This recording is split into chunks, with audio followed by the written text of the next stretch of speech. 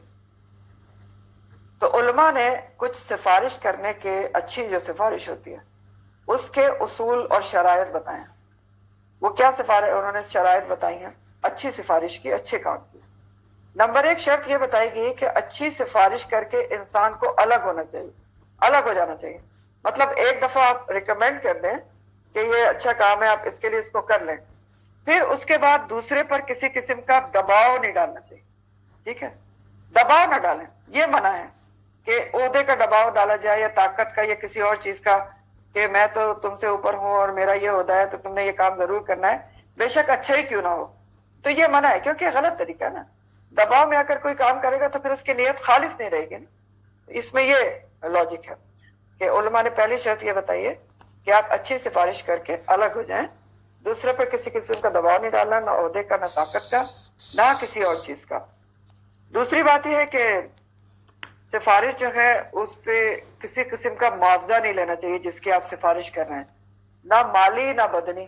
اب مالی معاوضہ کیسے لیا جائے گا کہ آپ اس سے کہیں کہ اچھا تم مجھے اتنے پیسے دے دو, رشوت جس کو کہتے ہیں سیدھا کہ دے دو تو تمہارا کام ہو جائے گا, جو افسوس کے ساتھ بہت عام ہے کہ آپ کی فائل آگے چلی جائے گی, میں اس پہ جلدی سائن کرا دوں گا سفارش کر کے, لیکن مجھے آپ اتنے پیسے دیں. تو اب کیا ہے, ظاہر ہے آپ یہ نہیں کر سکتے کیونکہ الراشی والمرتشی, رشوت لینے اور دینے والا دونوں ہی گناہ گار ہوتے ہیں. تو یہ تو مالی معاوضہ ہے جو کسی کی سفارش پہ ہرگز بھی نہیں لیا جا سکتا. بدنی معاوضہ کیا ہوتا ہے کہ آپ نے کسی کو کسی نیک کام کی سفارش کر دی, کسی غریب کی, اب آپ اس سے بیگار لینا شروع کر دیں کہ دیکھو میں نے تو تمہارا فلاں کام کرایا تھا, تو میرا یہ کام بھی کرو, یہ بھی کرو, لون بھی سیدھا کرو, تو فلانا بھی کرو. تو یہ بھی غلط ہے. یہ تو آپ سورہ البقرہ میں پڑھ چکے ہیں نا, یا ایھا الذین آمنوا لا تبطلوا صدقاتکم فی المن والاذی.